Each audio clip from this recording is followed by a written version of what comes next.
হবে চক্রান্ত করছে।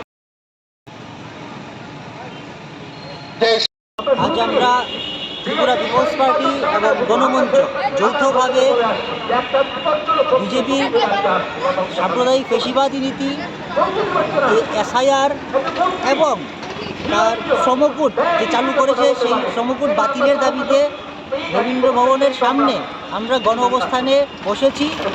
আমাদের আজকের এই গণ অবস্থানের মাধ্যমে আমরা সরকারের কাছে যেমন দাবি রাখছি অবিলম্বে এই সমস্ত জনবিরোধী আইনগুলো বাতিল করতে হবে, এসআইআর বাতিল করতে হবে, পেশিবাদী সমস্ত নীতি পরিত্যাগ করতে হবে। পাশাপাশি এই রাজ্যের সমস্ত গণতন্ত্রপ্রিয় যে নাগরিক তাদের কাছে আমরা আহ্বান রাখছি, আপনারা সবাই এগিয়ে আসুন।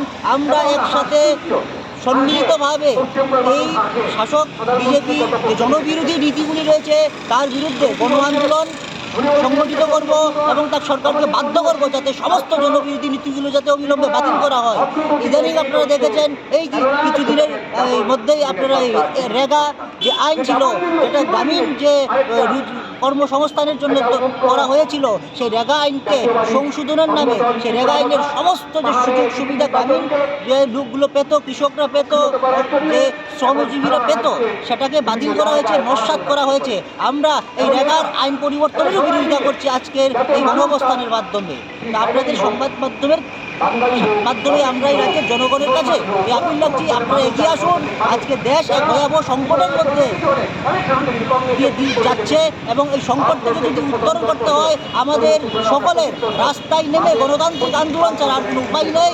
আমরা গণতান্ত্রিক আন্দোলনের মাধ্যমে এই ফ্যাসিবাদী নীতিকে উৎখাত করতে পারবো এবং দেশে গণতান্ত্রিক এবং ধর্মনিরপেক্ষ আমরা শাসন ব্যবস্থা কায়েম করতে পারবো। এটাই আজকের আমাদের গণঅবস্থানের মূল লক্ষ্য। আমার নাম প্রবীণ সিংহ, আমি ত্রিপুরা পিপলস পার্টির সাধারণ সম্পাদক।